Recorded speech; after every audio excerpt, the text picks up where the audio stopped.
not to be confused with Declaration of the Rights of Man and Citizen of 1793, a second declaration, written in 1793 but never formally adopted. The Declaration of the Rights of Man and of the Citizen, passed by France's National Constituent Assembly in August 1789, is a fundamental document of the French Revolution and in the history of human and civil rights. The Declaration was directly influenced by Thomas Jefferson, working with General Lafayette, who introduced it. Influenced also by the doctrine of natural right, the rights of man are held to be universal, valid at all times and in every place, pertaining to human nature itself. It became the basis for a nation of free individuals protected equally by law. It is included in the preamble of the constitutions of both the Fourth French Republic and Fifth Republic, and is still current. Inspired in part by the American Revolution, and also by the Enlightenment philosophers, the Declaration was a core statement of the values of the French Revolution and had a major impact on the development of freedom and democracy in Europe and worldwide. The Declaration, together with the American Declaration of Independence, Constitution, and Bill of Rights, inspired in large part the 1948 United Nations Universal Declaration of Human Rights. History.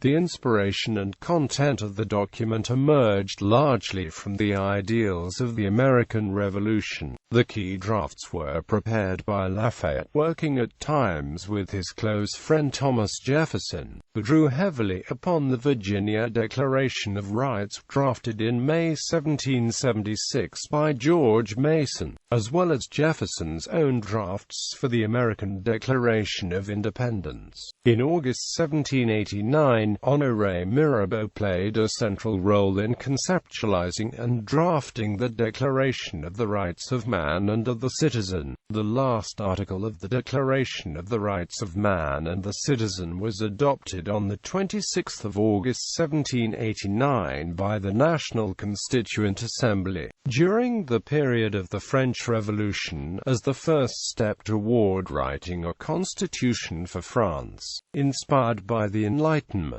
the original version of the Declaration was discussed by the representatives on the basis of a 24-article draft proposed by the Sixth Bureau, led by Jérôme Champion de Sausset. The draft was later modified during the debates. A second and lengthier declaration, known as the Declaration of the Rights of Man and Citizen of 1793, was written in 1793 but never formally adopted. Philosophical and theoretical context. The concepts in the Declaration come from the philosophical and political duties of the Enlightenment, such as individualism, the social contract as theorized by the Genevan philosopher Rousseau, and the separation of powers espoused by the Baron de Montesquieu. As can be seen in the texts, the French Declaration is heavily influenced by the political philosophy of the Enlightenment, by Enlightenment principles of human rights, and by the U.S. Declaration of Independence which preceded it. Thomas Jefferson, the primary author of the U.S. Declaration of Independence, was at the time in France as a U.S. diplomat, and worked closely with Lafayette, Indiana, designing a Bill of Rights for France. In the ratification by the states of the U.S. Constitution in 1788, critics had demanded a written Bill of Rights.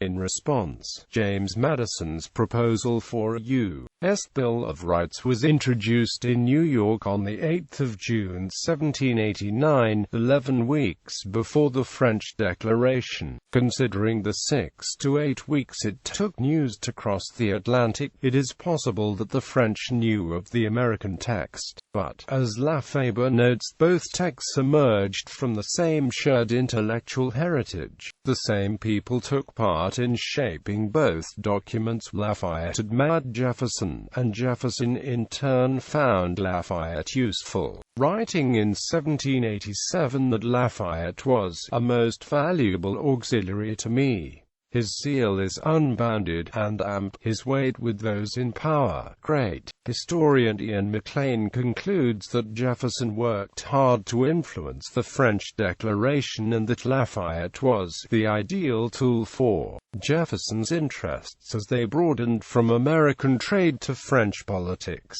The Declaration is in the spirit of secular natural law, which does not base itself on religious doctrine or authority, in contrast with traditional natural law theory, which does. The Declaration defines a single set of individual and collective rights for all men, influenced by the doctrine of natural rights. These rights are held to be universal and valid in all times and places. For example, men are born and remain free and equal in rights.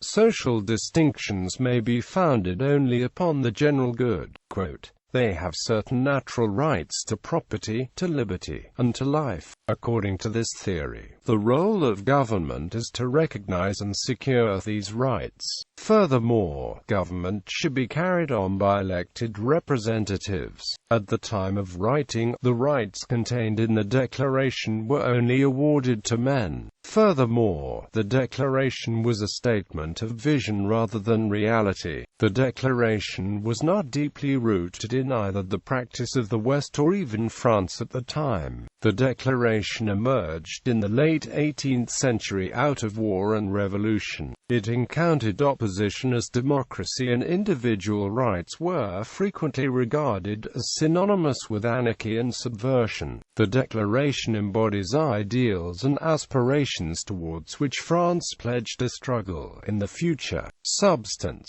The Declaration is introduced by a preamble describing the fundamental characteristics of the rights which are qualified as being natural, unalienable and sacred, and consisting of simple and incontestable principles on which citizens could base their demands. In the second article, the natural and imprescriptible rights of man are defined as liberty, property, security and resistance to oppression. It called for the destruction of aristocratic privileges by proclaiming an end to feudalism and to exemptions from taxation, freedom and equal rights for all human beings, and access to public office based on talent. The monarchy was restricted, and all citizens were to have the right to take part in the legislative process. Freedom of speech and press were declared, and arbitrary arrests outlawed. The Declaration also asserted the principles of popular sovereignty, in contrast to the divine right of kings that characterized the French monarchy, and social equality among citizens. All the citizens, being equal in the eyes of the law, are equally admissible to all public dignities, places, and employments, according to the capacity and without distinction other than that of the virtues and of the talents, eliminating the special rights of the nobility and clergy. Articles. Article 1. Men are born and remain free and equal in rights.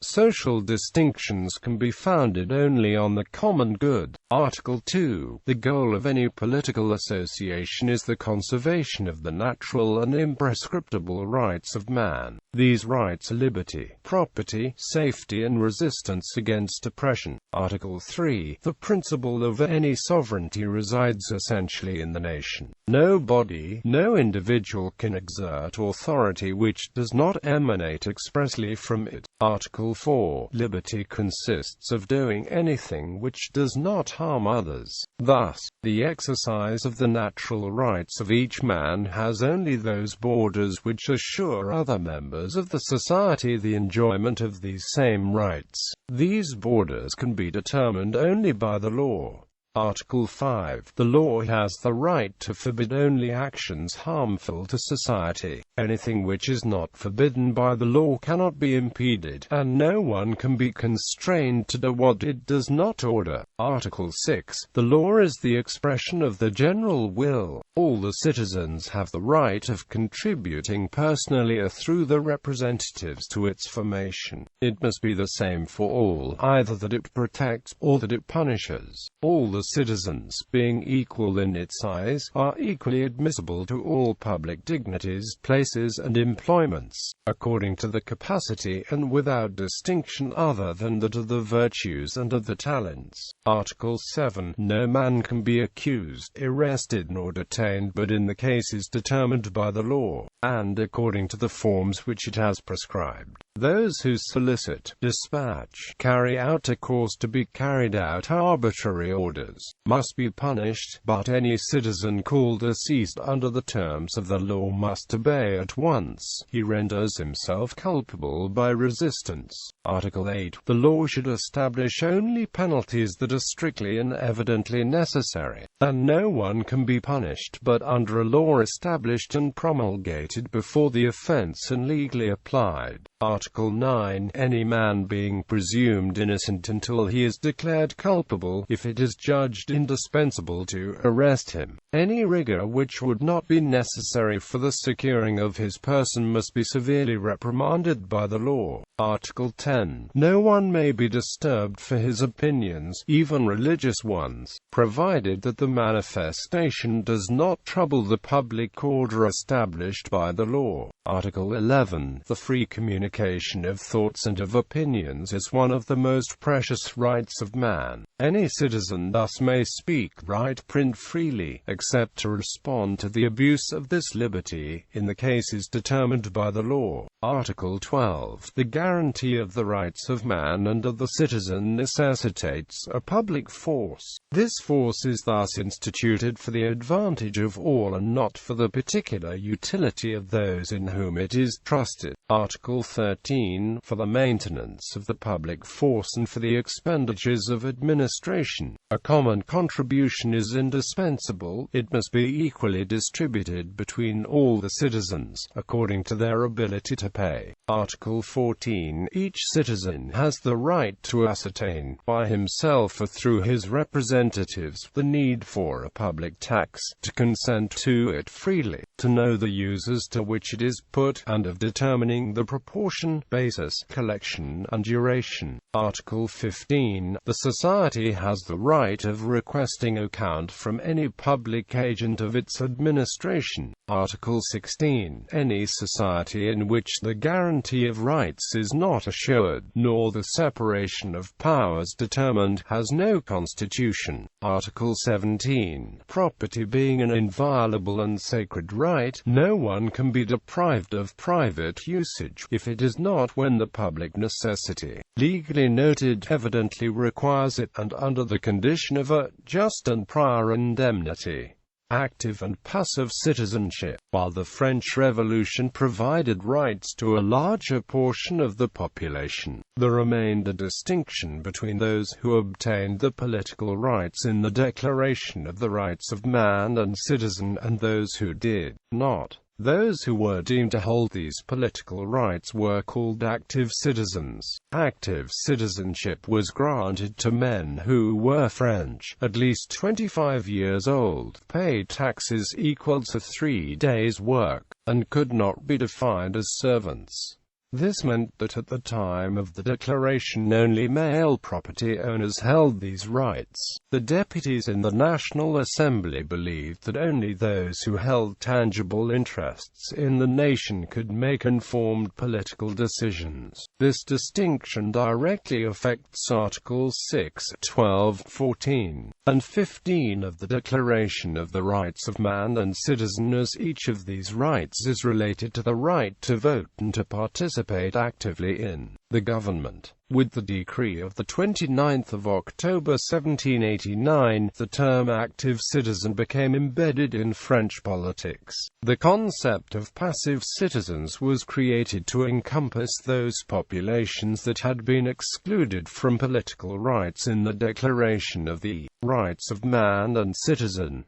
Because of the requirements set down for active citizens, the vote was granted to approximately 4.3 million Frenchmen, out of a population of around 29 million.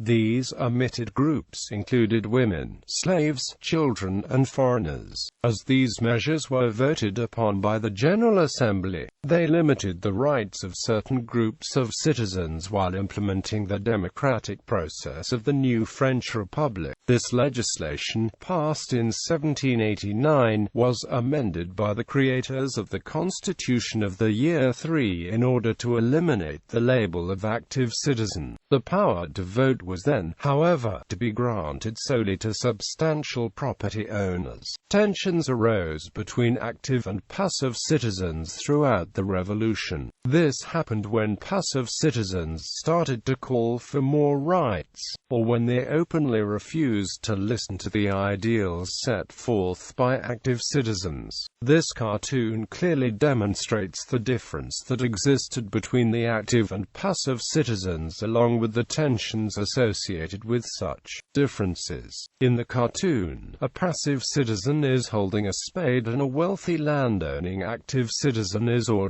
the passive citizens to go to work. The act appears condescending to the passive citizen, and it revisits the reasons why the French Revolution began in the first place. Women, in particular, were strong passive citizens who played a significant role in the revolution. Olympe de Gouges penned her Declaration of the Rights of Woman and the Female Citizen in 1791 and drew attention to the need for gender equality. By supporting the ideals of the French Revolution and wishing to expand them to women, she represented herself as a revolutionary citizen. Madame Roland also established herself as an influential figure throughout the Revolution. She saw women of the French Revolution as holding three roles: inciting revolutionary action, formulating policy, and informing others of revolutionary events. By working with men, as opposed to working separate from men, she may have been able to further the fight of revolutionary women. As players in the French Revolution, women occupied a significant role in the civic sphere by forming social movements and participating in popular clubs, allowing them societal influence despite the lack of direct political influence.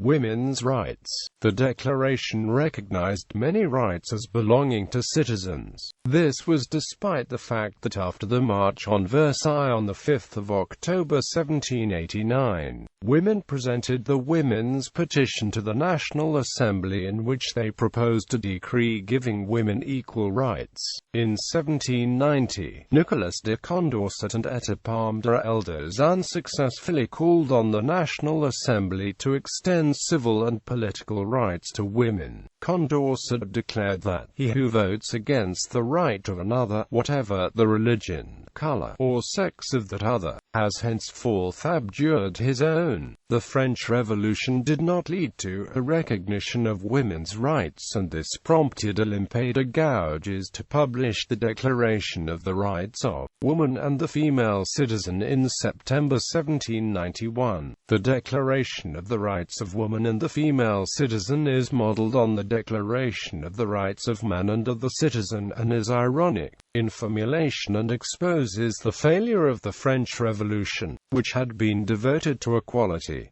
It states that this revolution will only take effect when all women become fully aware of the deplorable condition, and of the rights they have lost in society. The Declaration of the Rights of Woman and the Female Citizen follows the 17 articles of the Declaration of the Rights of Man and of the Citizen point for point, and has been described by Camille Niche as almost a parody of the original document. The first article of the Declaration of the Rights of Man and of the Citizen proclaims that men are born and remain free and equal in rights. Social distinctions may be based only on common utility.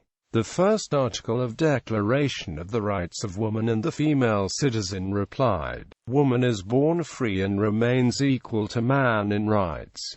Social distinctions may only be based on common utility." de Gouges also draws attention to the fact that under French law women were fully punishable, yet denied equal rights, declaring, "Women have the right to mount the scaffold, they must also have the right to mount the speaker's rostrum." Slavery. The Declaration did not revoke the institution of slavery, as lobbied for by Jacques-Pierre Brissot's Les Amis des Noirs and defended by the group of colonial planters called the Club Massiac because they met at the Hotel Massiac. Despite the lack of explicit mention of slavery in the Declaration, slave uprisings in Saint-Domingue in the Haitian Revolution took inspiration from its words, as discussed in C.L. James' History of the Haitian Revolution. The Black Jacobins. Deplorable conditions for the thousands of slaves in Saint-Domingue, the most profitable slave colony in the world, led to the uprisings which would be known as the first successful slave revolt in the New World. Slavery in the French colonies was abolished by the convention dominated by the Jacobins in 1794.